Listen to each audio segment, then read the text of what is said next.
Buenos días, queridos estudiantes. El día de hoy, siguiendo la cadena de videos que vengo haciendo, que he denominado Apuntes del Profesor, vamos a hablar del tema de la imposición de medida de aseguramiento. Este es un tema que está relacionada con, con una de las actividades que tienen en su Getty. Entonces les recomiendo particularmente que revisen este video, que lo tengan en cuenta, porque creo que sus contenidos les pueden ser de gran utilidad para el desarrollo de la actividad. Muy bien, empecemos.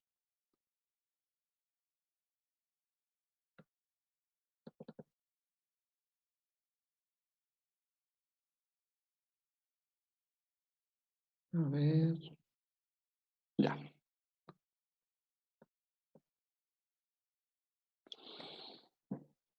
Empecemos por precisar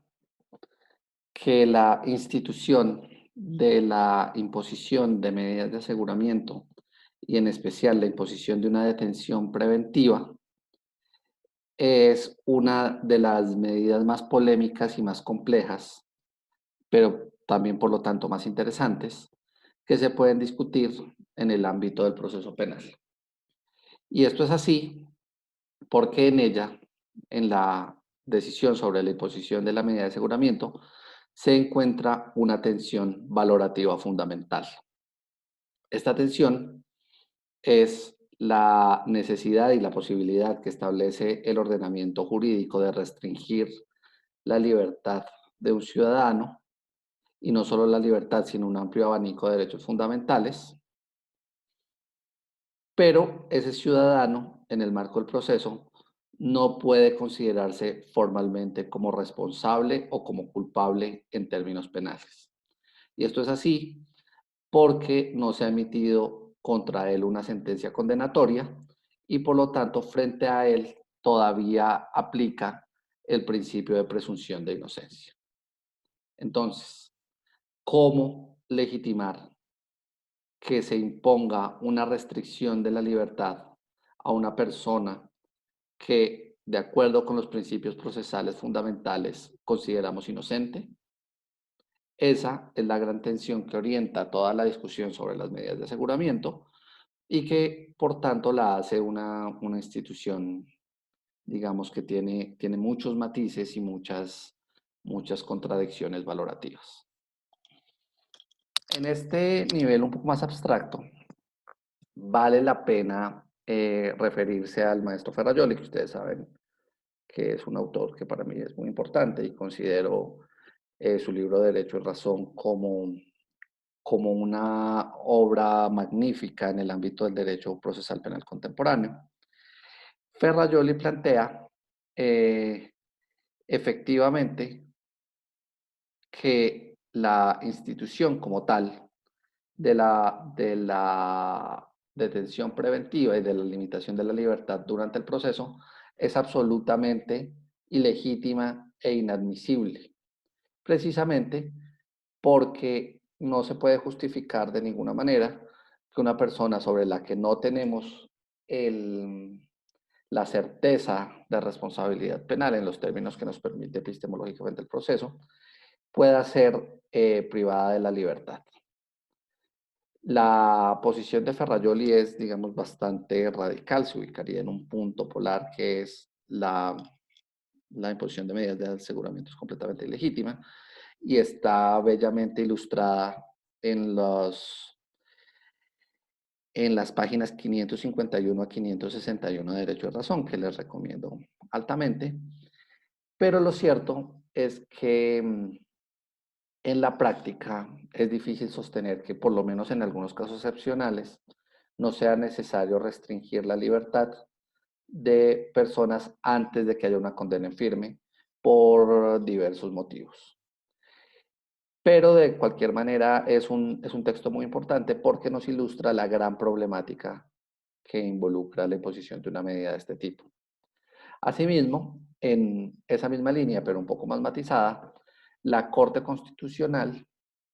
en sentencia T-153 de 1998, que es una sentencia hito de la Corte porque declara por primera vez el estado de cosas inconstitucional en las cárceles colombianas, considera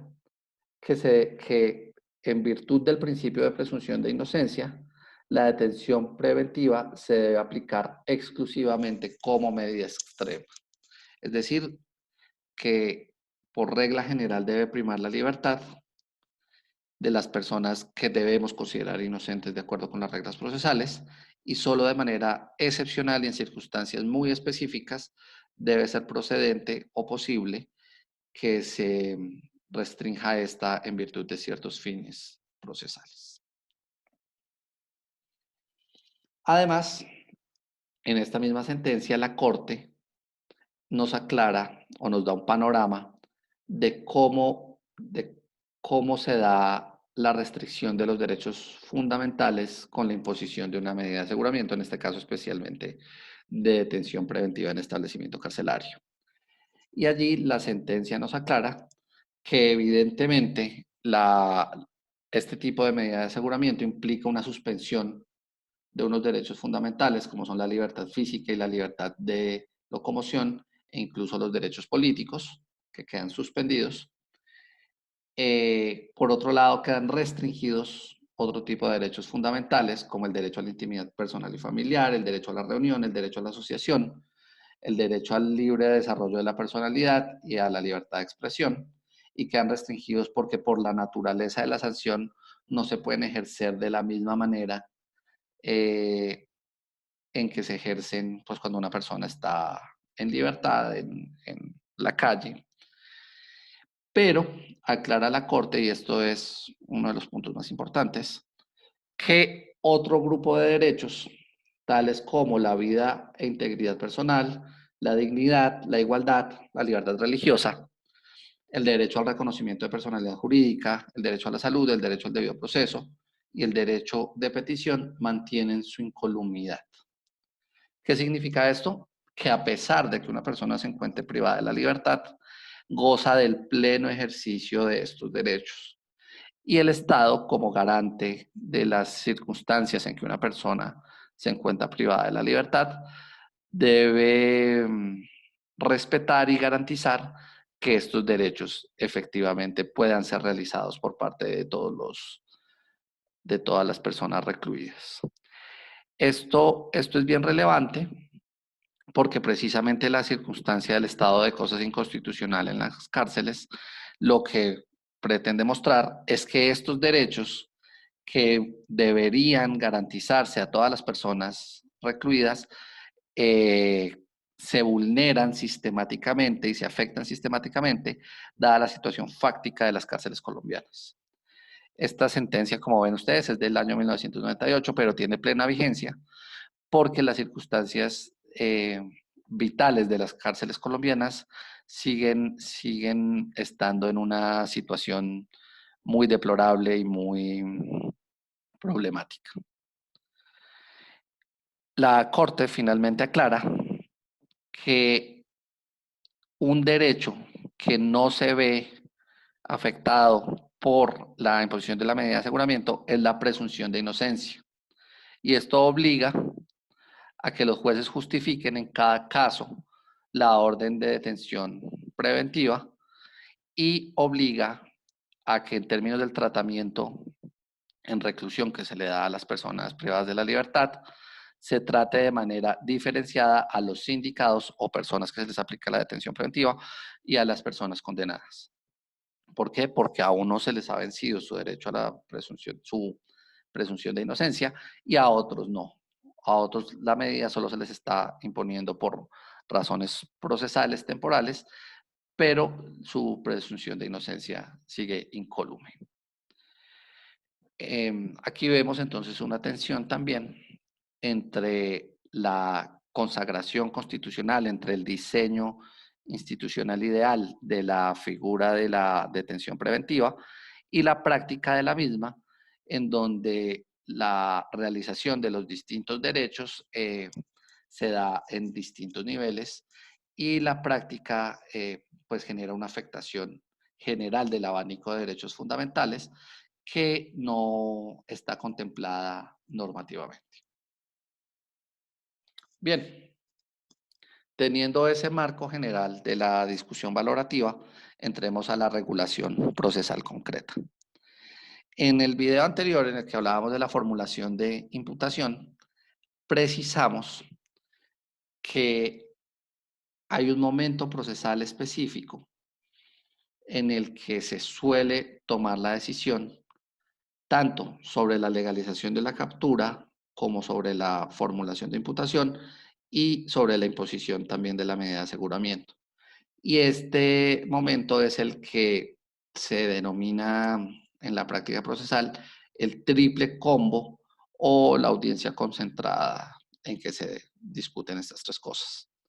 Hablamos también en esa clase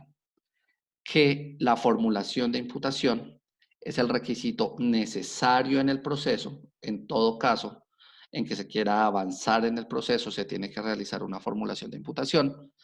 pero la legalización de captura y la imposición de medida de aseguramiento son actuaciones accidentales que pueden presentarse o no pueden presentarse según las características y las necesidades del proceso. Vamos a ver entonces que la imposición de la medida de aseguramiento y la respectiva audiencia solo se desarrolla cuando alguna de las partes procesales legitimadas considere que se presentan los elementos necesarios para que se pueda hablar de la imposición, de la necesaria imposición de una medida de aseguramiento, y que en los eventos en que no se presenta esa necesidad o que una de las partes procesales legitimadas no considera que se presenta esa necesidad, no habrá lugar al desarrollo de esta audiencia. Bien. Hablemos entonces de los tipos de medida de aseguramiento. En el Código de Procedimiento Penal colombiano, las medidas de aseguramiento se clasifican en dos tipologías. Una, las medidas de aseguramiento privativas de la libertad y otra, las medidas de aseguramiento no privativas de la libertad. Dentro de las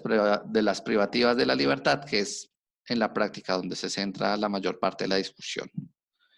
frente a este tópico, se encuentran la detención preventiva en establecimiento carcelario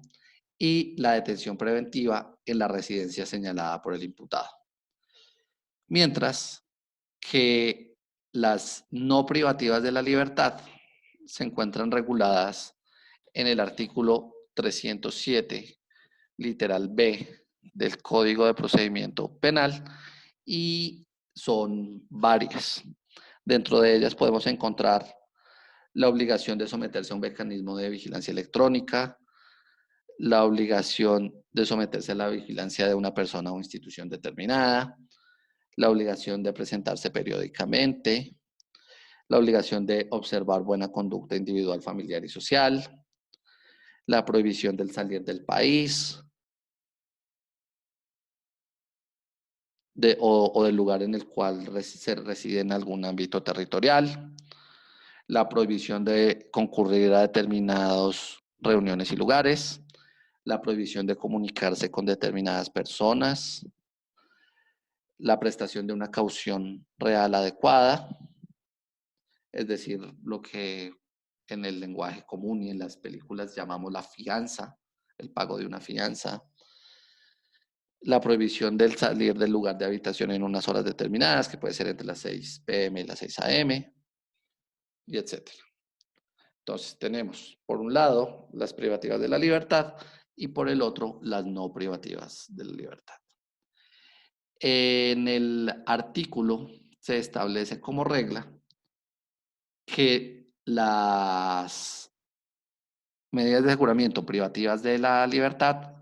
son excepcionales y que solo pueden imponerse cuando se pruebe que las no privativas de la libertad no son suficientes para alcanzar los fines de la medida de aseguramiento. Esta es una regla que lo que pretende, lo que busca, es garantizar que la libertad sea la regla en nuestro sistema y la privación de la misma sea la excepción y solo se dé en circunstancias en que esté debidamente justificada y que sean efectivamente excepcionales. Vamos a ver ahora en la práctica qué tan así se da la regulación y qué tan efectivamente la forma en que se discute en la práctica la imposición de las medidas respeta y desarrolla esta regla general. Además, el parágrafo del artículo 307 del Código de Procedimiento Penal establece que la medida de aseguramiento se impone por un año. Perdón, un segundo que agrande aquí la pantalla y no puedo ver las diapositivas. Ya. La medida de aseguramiento se impone por un año, prorrogable por un año más, en los casos específicamente arreglados en el parágrafo 1 del artículo 307. Y esa regla se desarrolla en la sentencia de la Corte Suprema de la Sala de Casación Penal de octubre 18 de 2017, con radicado 94564, de ponencia de Patricia Salazar Cuellar. Esta regla ha sido muy importante. Se estableció en una reforma reciente de la ley, ya les digo la ley,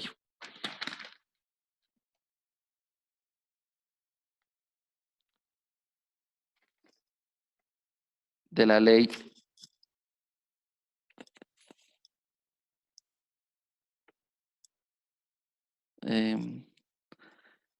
1760 de 2015,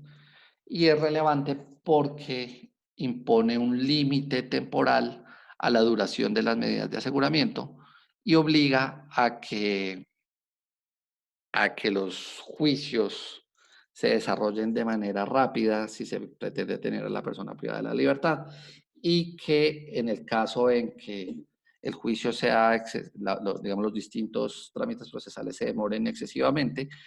la consecuencia sea que la persona pueda enfrentar el proceso penal en libertad.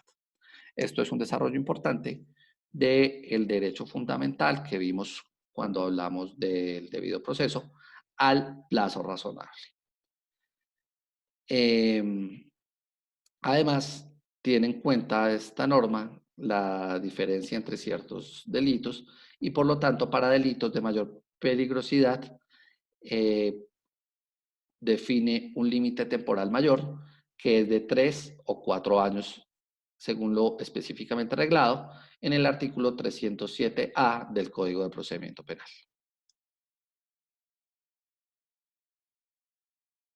¿Cómo se da la solicitud de una medida de aseguramiento?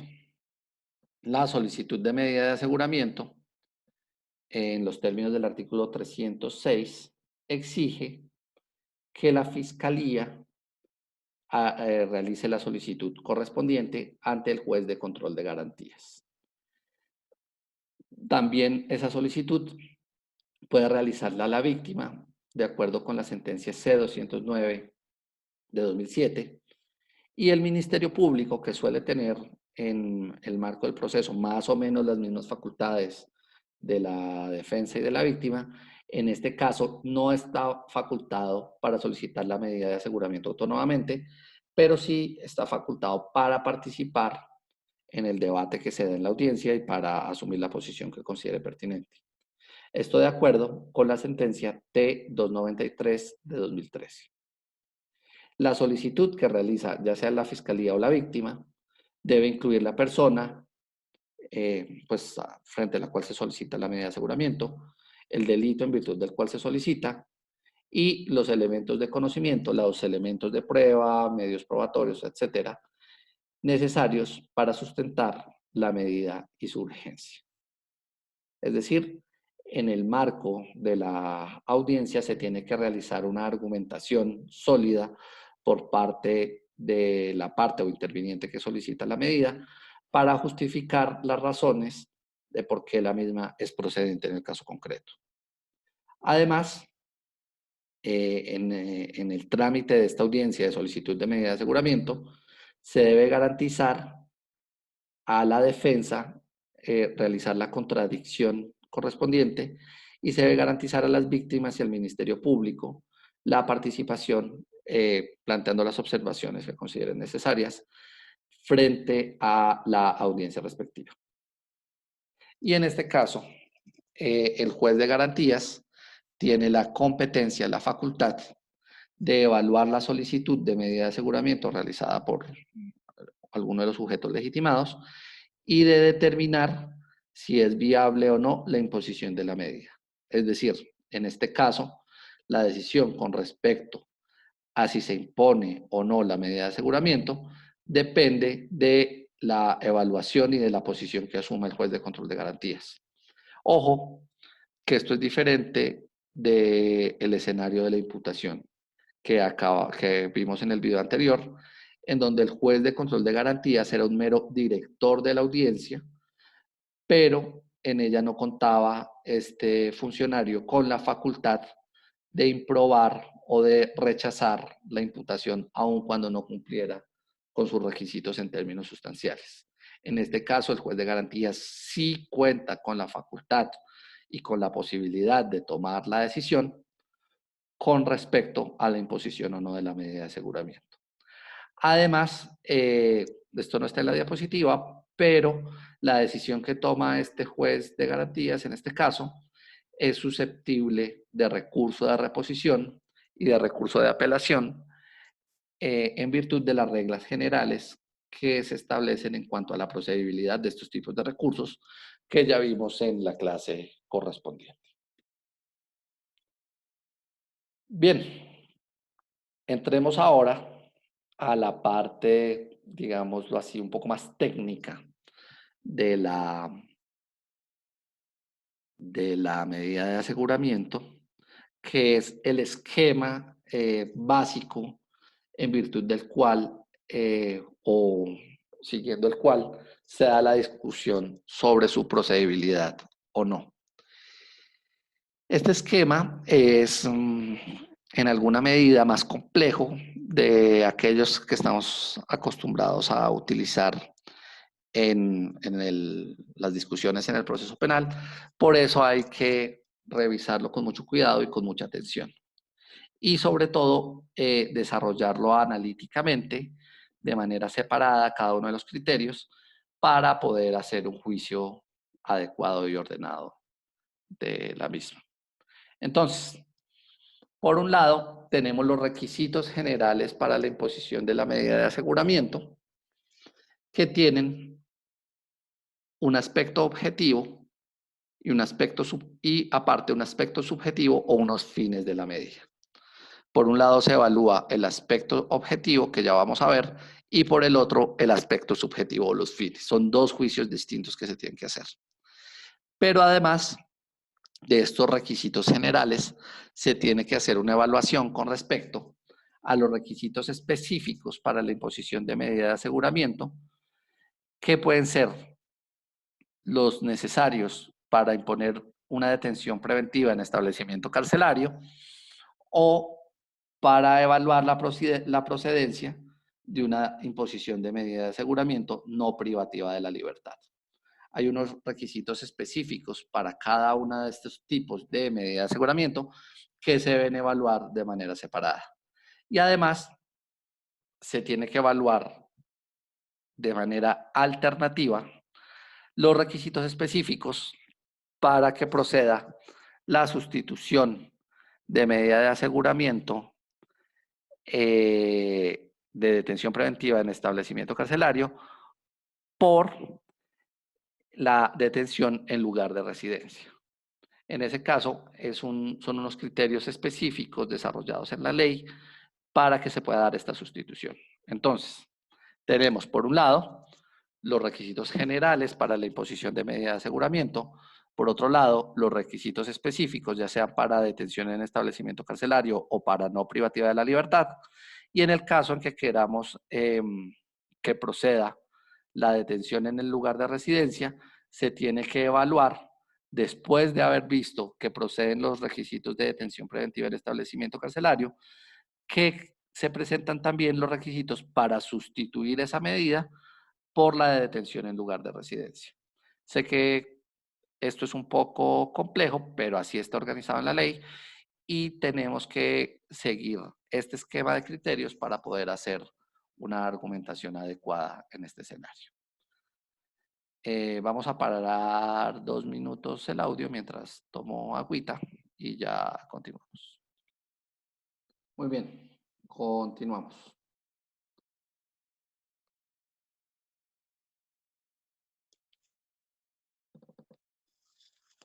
Bien, entonces, ya les hablé de todo el panorama general de cómo se evalúa si es procedente o no una medida de aseguramiento. Vamos a entrar acá ahora a hablar de los requisitos generales para la imposición de una medida de aseguramiento. Estos están regulados en el artículo 308 del Código de Procedimiento Penal y se dividen, como ya les dije, en requisitos objetivos y en requisitos subjetivos o fines de la medida de aseguramiento. Hablemos de los requisitos objetivos. El artículo 308 establece que para que sea sostenible una medida de aseguramiento, se debe garantizar que sea sostenible una inferencia razonable de que el imputado pueda ser autor o partícipe de la conducta que se investiga. Como vemos, es el mismo estándar de prueba que se exige para que sea procedente la audiencia, la formulación de imputación que se ha realizado en la audiencia inmediatamente anterior. Ahí tenemos algunos problemas porque no hay una precisión real de qué significa sostener una inferencia razonable. No está claro cuál es la exigencia de este estándar de prueba. Recordemos que en otras clases hemos hablado de que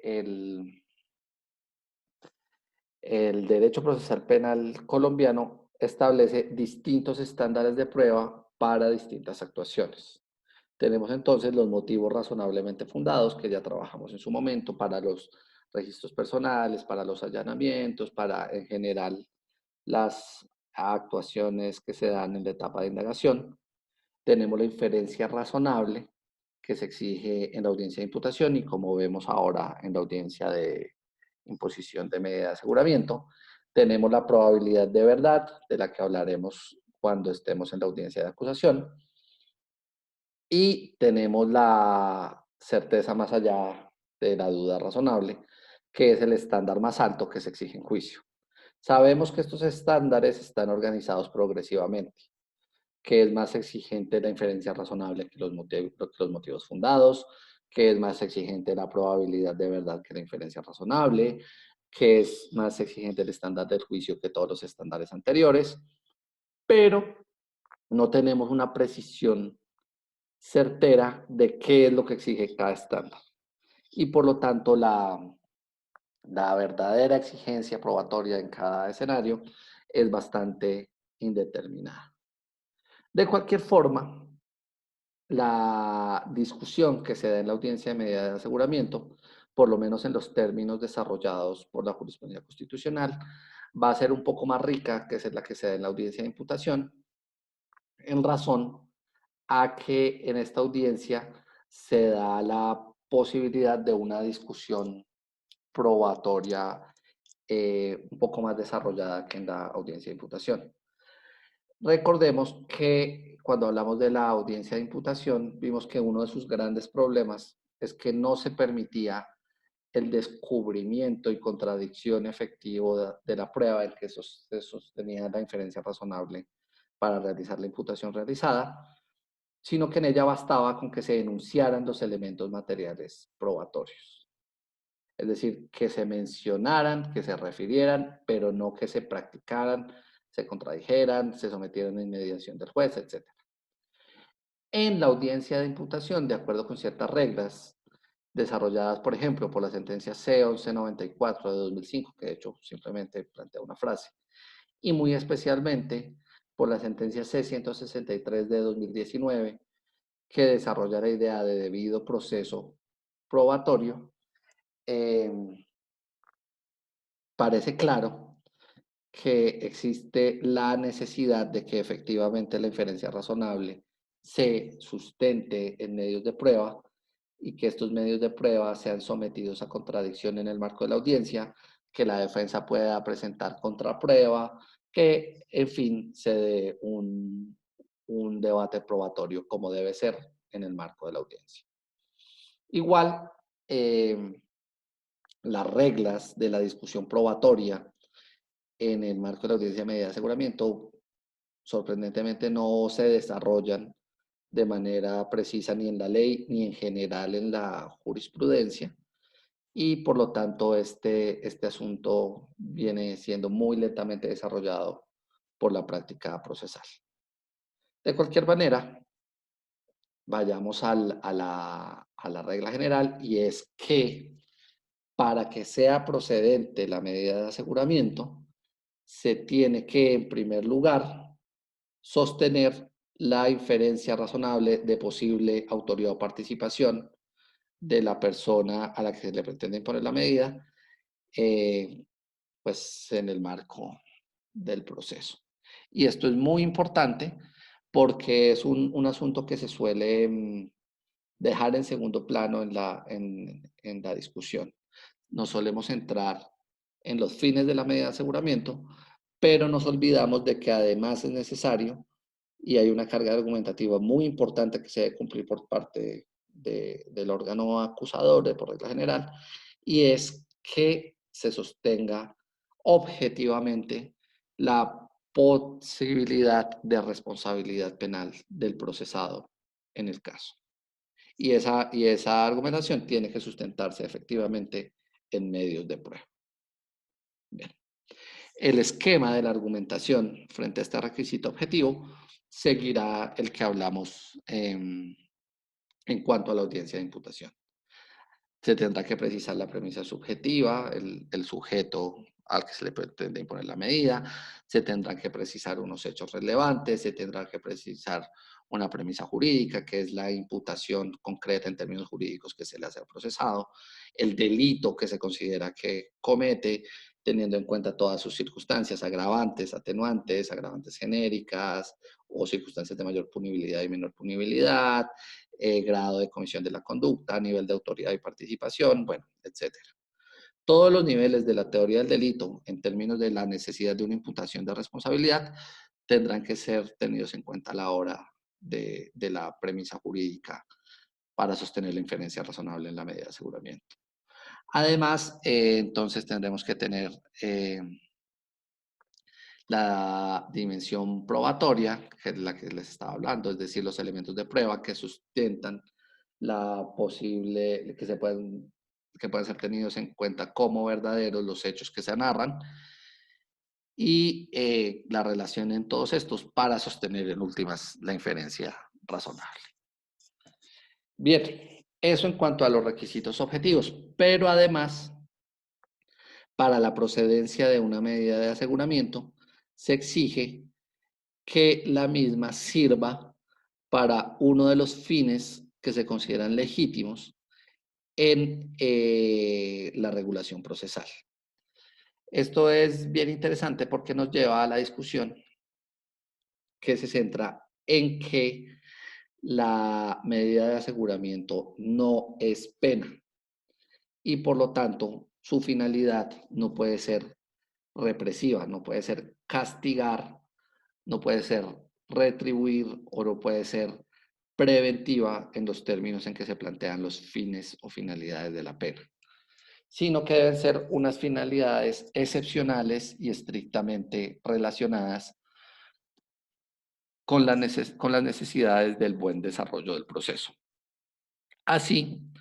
establece la norma, el artículo 308,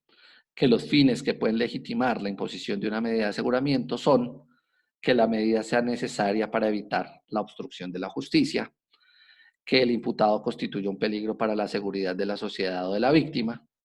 y que que resulte probable que el imputado no comparecerá al proceso o no cumplirá la sentencia.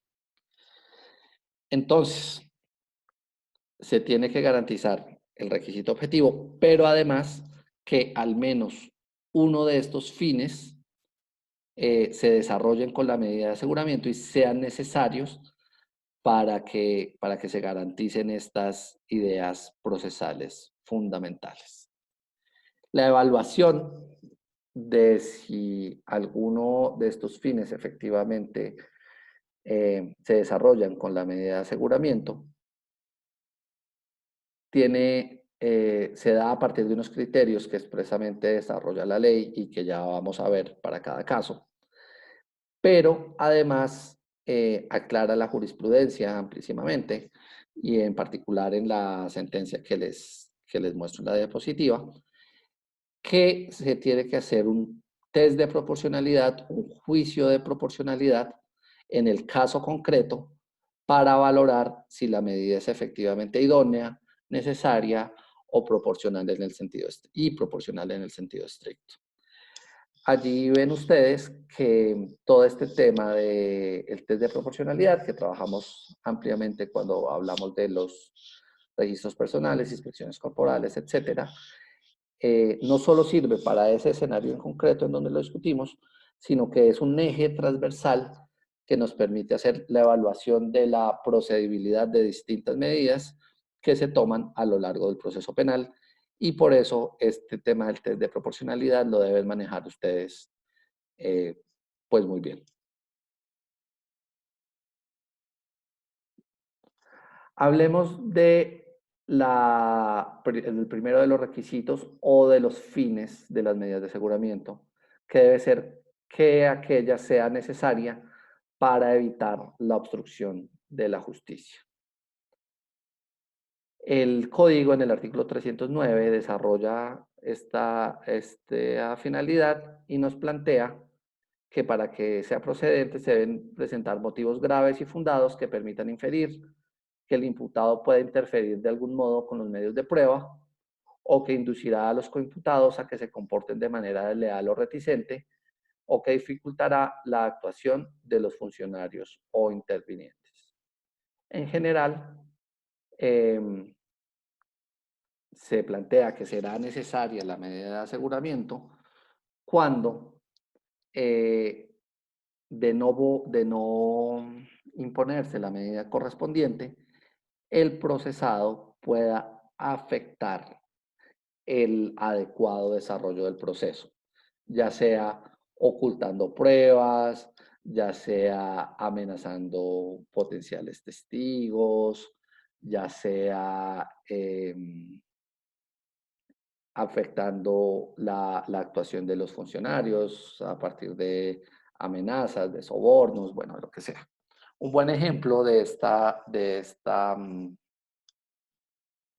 este fin, del desarrollo de este fin con la medida de aseguramiento, se puede dar en un caso reciente que se presentó en Perú, que es el de Keiko Fujimori, que era digamos, la hija de Alberto Fujimori, el expresidente, una persona con muchísimo poder. Y se descubrió en el caso de ella que una vez fue vinculada con el proceso penal, empezó a ocultar pruebas y se encontraron al respecto correos, mensajes de WhatsApp, se interceptaron llamadas telefónicas, etcétera, en las que se demostraba que ella tenía un interés y una intención efectiva de evitar, de obstruir la justicia en el desarrollo de su proceso penal. Y esto justificó que se le impusiera una medida de aseguramiento en su caso de detención preventiva. De eso se trata este fin. El segundo de los fines, que es de hecho el más complicado de todos, es que el imputado constituya un peligro para la seguridad de la sociedad y de la víctima. El artículo 308 del Código de Procedimiento Penal desarrolla los criterios que se deben tener en cuenta a la hora de valorar si un imputado en un caso concreto puede constituir un peligro para la seguridad de la sociedad y de la víctima. Y están varios como los siguientes: la gravedad y modalidad de la conducta punible, la posible continuación de la actividad delictiva o la probable vinculación de la persona con organizaciones criminales, el número de delitos que se imputan y la naturaleza de los mismos, el estar disfrutando de mecanismo sustitutivo de la pena por delito doloso o preterintencional, que existan sentencias condenatorias vigentes en su contra, que en el delito haya utilizado armas blancas o de fuego, que el punible sea de abuso sexual con menor de 14 años, que la persona haga parte de un grupo de delincuencia organizada, eh, o que existan motivos fundados que permitan inferir que podrá atentar contra la víctima, su honra y bienes. ¿Cuál es el problema con esto? Que muchos de estos criterios reconducen a las mismas circunstancias de la imputación procesal y no exigen prueba más allá de la misma actuación procesal de la potencial peligrosidad del sujeto para la sociedad o la víctima. Hablemos, por ejemplo, del criterio de la gravedad y modalidad de la conducta punible o del número de delitos que se imputan y la naturaleza de los mismos. Al respecto, eh, digamos que ha habido una amplísima discusión doctrinal y teórica que se puede encontrar, por ejemplo, de nuevo en el libro Derecho y Razón de Ferrajoli, en la página 553, a la que los remito. Y básicamente se refiere a que si el criterio para imponer medida de aseguramiento es la gravedad y modalidad de la conducta punible, es decir, los delitos por los que se ha imputado al procesado, existe una problemática porque en este momento del proceso todavía no se ha demostrado que la persona es potencialmente responsable de esos delitos. Y por lo tanto, en un caso determinado en que a un ciudadano se le impute un delito grave, aun a pesar de que no exista, digamos, una prueba contundente o una prueba relevante de su responsabilidad, por el mero hecho de que se le haya imputado un delito grave, se estaría justificando automáticamente la imposición de una medida de aseguramiento. Esto en términos lógicos sería una petición de principio, porque estaríamos haciendo un argumento circular sin que este argumento esté soportado realmente en elementos materiales de prueba o en elementos de convicción que permitan realmente establecer la peligrosidad, la potencial peligrosidad del sujeto. Ferrajoli incluso llega a decir que cuando se somete a una persona a detención preventiva en virtud de este tipo de razonamientos,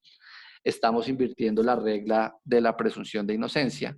y estableciendo más bien una presunción de culpabilidad. Porque simplemente al momento de imputársele a una persona un delito de extrema gravedad, se estaría presumiendo culpable para efectos de imponerle una restricción de la libertad en cuanto a la detención preventiva. Y esto además terminaría invirtiendo la regla general de la que ya hablamos sobre las medidas de aseguramiento, y es que deben ser excepcionales y deben estar claramente justificadas. Al establecer una potencial presunción de culpabilidad, ya no estaríamos dejando la medida de aseguramiento como excepción, sino como regla para los casos de imputaciones de delitos relativamente graves. De cualquier forma, eh, se ha establecido que la gravedad y modalidad de la conducta punible no pueden ser espérenme, esto lo tenía por acá yo.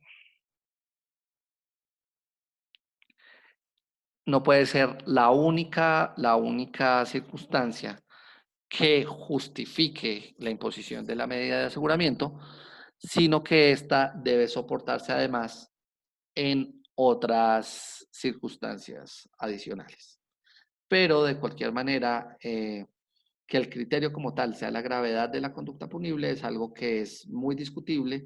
y que la doctrina más progresista y más garantista rechaza de manera fuerte. Bien, de todas maneras, el punto es que si se quiere que proceda la medida de aseguramiento, en cuanto a esta finalidad específica, el fiscal o la víctima tendrán que plantear un argumento de por qué esta es necesaria para evitar que el procesado constituya un peligro para la sociedad y la víctima, y esa evaluación la tendrá que realizar el juez de control de garantías de acuerdo, de nuevo, con el test de proporcionalidad que se debe tener en cuenta en todo caso. Muy bien. Ojo, que es bien importante, en el código se establecen unos requisitos específicos para evaluar este tipo de finalidades cuando se dan en procesos en los que están involucrados grupos delictivos organizados o grupos armados organizados. Eso queda ahí mencionado en las diapositivas. Bien. Y el tercer potencial fin que justifica la imposición de una medida de aseguramiento será que resulte probable que el imputado no comparecerá al proceso o no cumplirá la sentencia. Y frente a esta finalidad también se establecen unos criterios en la norma, y es que se debe evaluar en términos de la gravedad y modalidad de la conducta, de la falta de arraigo de la persona en la comunidad, de la gravedad del daño causado y actitud frente al imputado, y de la actitud del imputado durante el procedimiento u otro anterior. Frente a estos criterios, cabe la misma crítica frente a la gravedad y modalidad de la conducta que se acaba de realizar. Y además, vale la pena explicar un poco más los adicionales. Frente al tema de la falta de arraigo, a lo que se refiere es que si, por ejemplo, la persona es capturada por un delito de tráfico de estupefacientes en Tunja, pero encontramos que esa persona no reside en Tunja, nunca ha vivido en Tunja y solo venía a cometer las conductas delictivas, pues eso permite considerar que es probable que no comparecerá a las diligencias del proceso y que escapará a la acción de la justicia porque se irá a otro lugar del país o a otro lugar del mundo y que por tanto no estará presente. Frente al tema de la gravedad del daño causado y la actitud del imputado, también se puede tener en cuenta que si durante la comisión de la conducta delictiva la persona mostró, por ejemplo, cierto desinterés por la conducta cometida y cierta intención de escapar a la acción de la justicia, pues se puede valorar que no comparecerá posiblemente al proceso. El ejemplo claro es el de las lesiones culposas en un accidente de tránsito,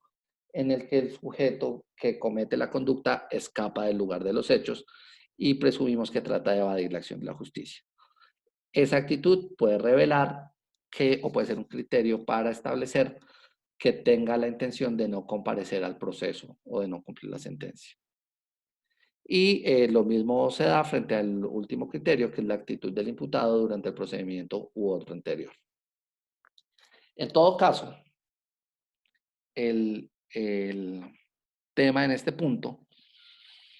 es que se tiene que realizar una argumentación por parte de la Fiscalía o de las víctimas de quien esté solicitando la medida concreta de por qué se considera que en el caso concreto la persona imputada puede tener la intención de eludir la acción de la justicia y el juez de garantías tendrá que evaluar si esos motivos que se plantean son suficientes para sostener la procedencia de la medida, de nuevo, teniendo en cuenta el test de proporcionalidad, si la medida es efectivamente idónea, si la medida es necesaria y si la medida sería proporcionada en sentido estricto. Es decir, si la afectación de los derechos fundamentales que se da con la medida sería proporcionada en virtud de los fines que se pretenden proteger. Bien, estos entonces son los requisitos generales para la imposición de la medida de aseguramiento. Vamos a hablar ahora de los requisitos específicos para cada tipo de medida de aseguramiento. Empecemos por los requisitos para que sea procedente la detención preventiva, que están regulados expresamente en el artículo 313 del Código de Procedimiento Penal. Al respecto, hay que precisar que para que sea procedente una medida como la detención preventiva, primero se debe cumplir con todos los requisitos generales, tanto objetivos como subjetivos, y luego se debe entrar a evaluar si se presentan los requisitos específicos para este tipo de medida. Los requisitos establecidos en el artículo 313 son que para que proceda este tipo de medida, debe el delito por el que se da el proceso debe ser de aquellos de competencia de los jueces penales del circuito especializado, o debe ser un delito investigable de oficio cuya pena mínima sea o exceda de 4 años, o sea,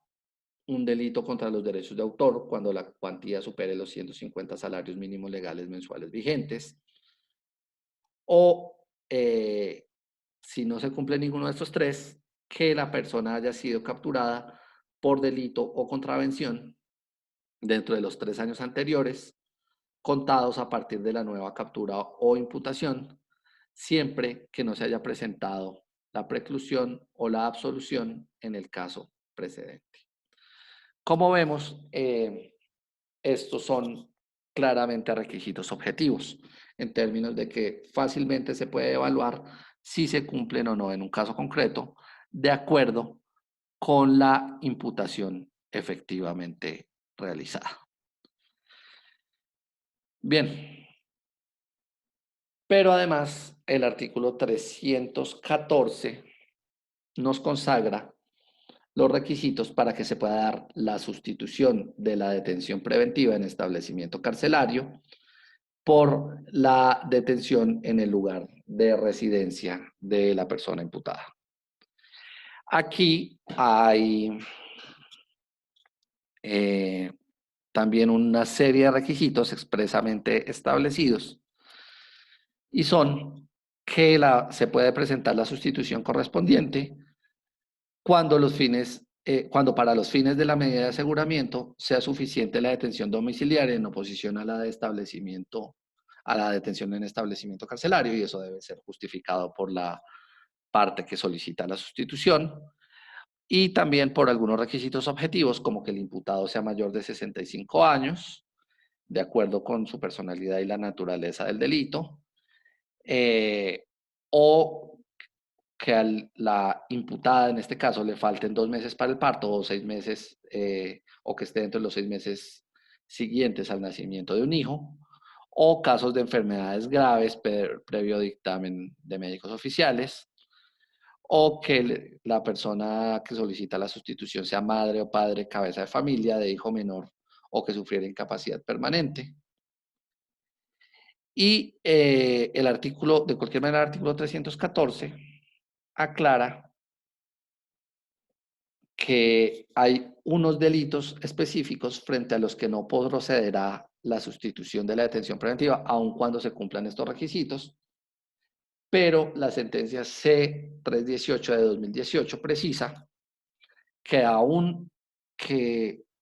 la sustitución sea solicitada en virtud, en un caso de una imputación por los delitos listados en el parágrafo del artículo 314, el juez de cualquier manera la podrá conceder cuando el peticionario fundamente que la sustitución no afecta a los fines de la detención preventiva. Es decir, la sentencia C-318 de 2018 de alguna manera hace ineficaz la regulación del parágrafo del artículo 314. Aquí, en la forma en que estén regulados los requisitos específicos con respecto a la detención preventiva y su sustitución, hay algunos asuntos que yo considero problemáticos. Y básicamente son que, de acuerdo con este esquema, la posibilidad de detención domiciliaria, de detención preventiva en el lugar de residencia, depende o está subordinada a la detención preventiva en establecimiento carcelario. Se tiene que solicitar primero la detención en establecimiento carcelario y luego argumentar por qué se puede sustituir por detención domiciliaria, y yo a eso no le veo ningún sentido. ¿Por qué? Porque si planteamos que la libertad eh, y la menor restricción de derechos fundamentales debe ser regla y la aplicación de la medida más invasiva de los derechos fundamentales debe ser excepción, lo lógico sería que podamos evaluar alternativamente si procede, si es mejor la detención en la residencia o la detención en establecimiento carcelario, sin que tengamos que primero hacer la evaluación de si procede la detención en establecimiento carcelario y luego revisar si se puede sustituir por detención preventiva. Además, tal y como está organizado el esquema, las cargas argumentativas estarían, digámoslo, de alguna manera divididas. La carga de argumentar la detención preventiva en establecimiento carcelario estaría en cabeza del órgano que la pide, sea la fiscalía, las víctimas, etcétera, y la sustitución que le conviene al final a la defensa recaería en cabeza, pues efectivamente, de la defensa misma. En fin, creo yo que esta organización de la discusión, eh, pues artificialmente lo que nos hace es privilegiar la detención preventiva en establecimiento carcelario sobre la sustitución de la misma, y eso sería contrario a los principios fundamentales básicos que guían la imposición de la medida de aseguramiento en el Estado constitucional. Pero esto es un asunto que merece mayor profundización, mayor investigación y que pues se puede ir desarrollando e investigando. Bien, eh, por otro lado, tenemos los requisitos para que sean procedentes las medidas de aseguramiento no privativas de la libertad, y estos están regulados en el artículo 315 del Código de Procedimiento Penal. Esos requisitos son que estas medidas proceden para delitos querellables o delitos con penas mínimas menores a 4 años,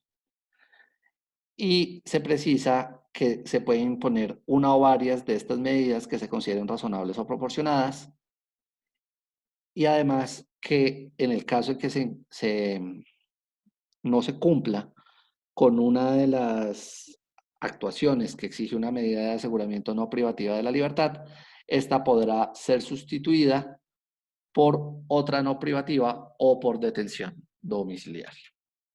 Aquí en esta regulación del artículo 315 también yo veo un asunto muy problemático, y es que se restringe la procedibilidad de medidas de aseguramiento no privativas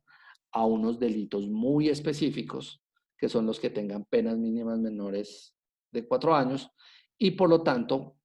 lo que podemos interpretar de la forma en que está planteada la norma es que no se permitirían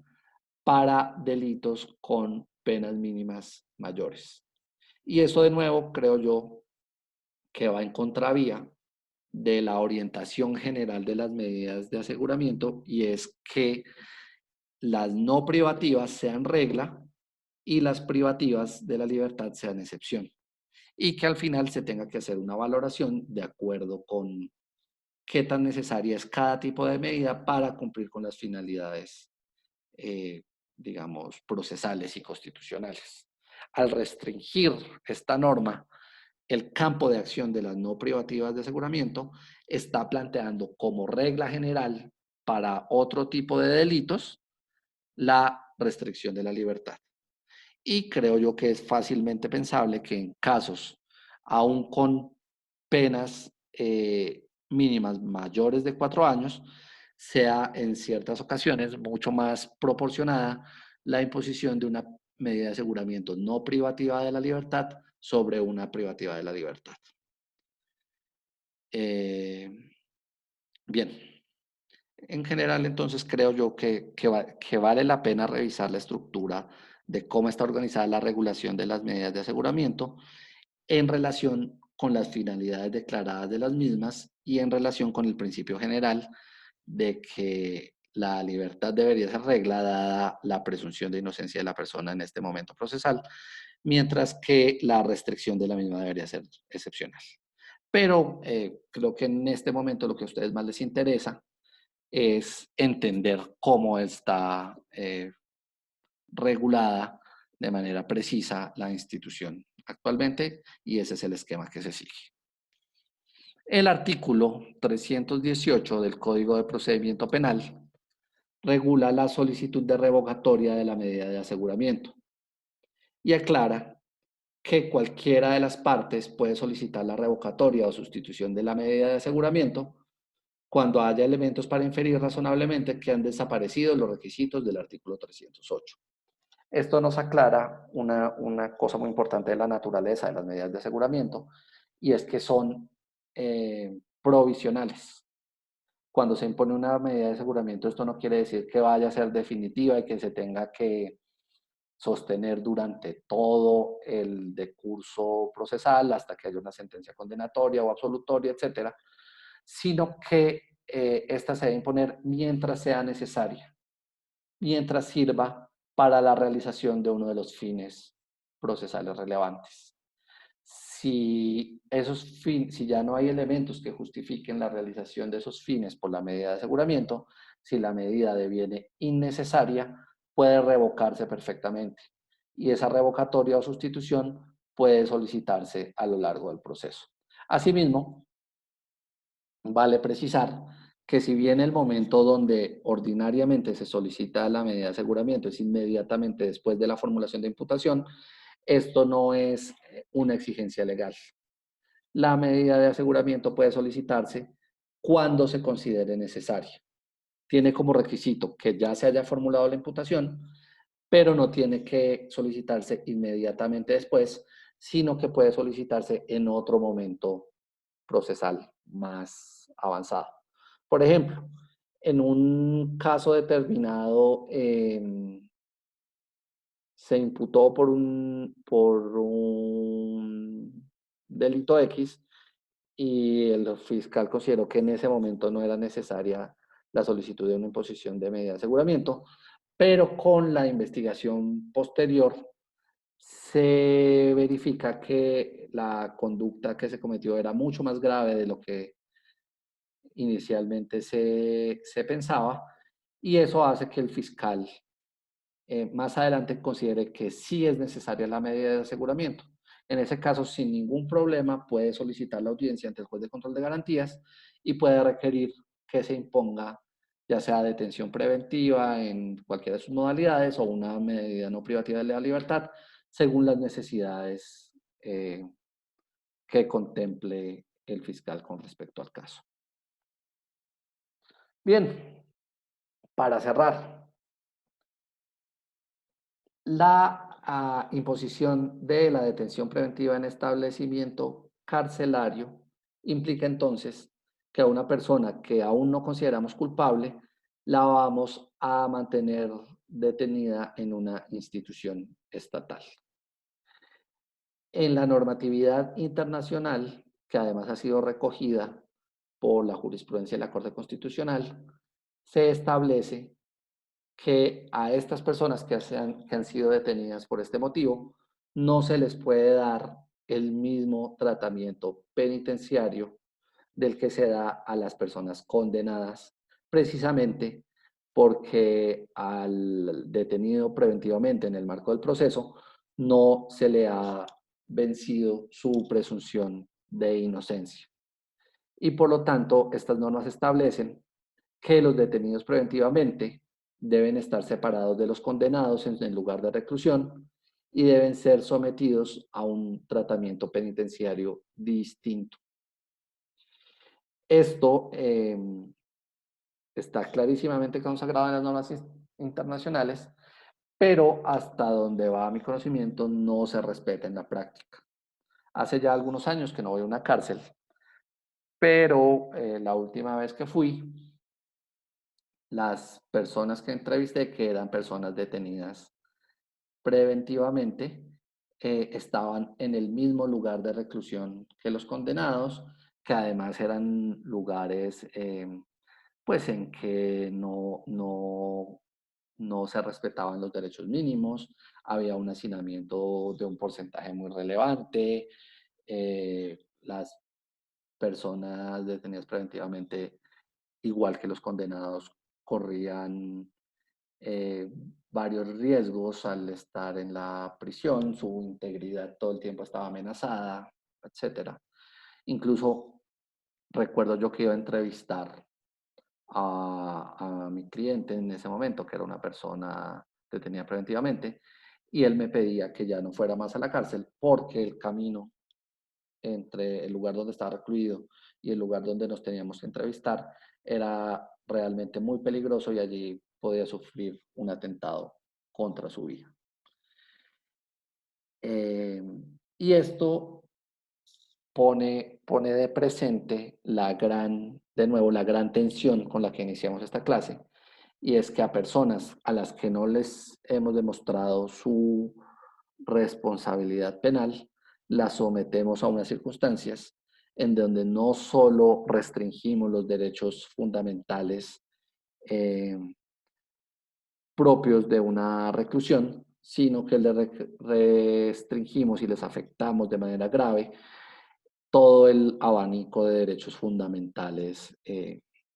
pues consagrados en la Constitución, especialmente los relacionados con la dignidad, con la integridad física, con la libertad, con las distintas libertades, etcétera. Desde luego, ojo, no quiero decir que a las personas condenadas sí se les puedan restringir estos derechos válidamente de ninguna manera,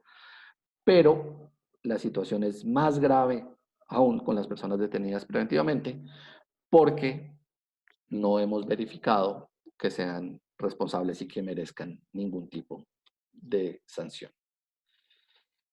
En fin, como verán, esto es un tema muy interesante, es uno de los temas más apasionantes del derecho procesal penal, porque involucra la restricción de la libertad, que es el eje fundamental de la discusión en el proceso, y la involucra en unas circunstancias muy particulares y muy complejas. Los invito a que revisen muy bien este video, a que tengan en cuenta las distintas inquietudes que se les pueda presentar para que las discutamos en nuestras sesiones presenciales y les deseo que sigan juiciosos y que sigan cuidándose lo mejor que puedan en esta cuarentena. Un gran abrazo.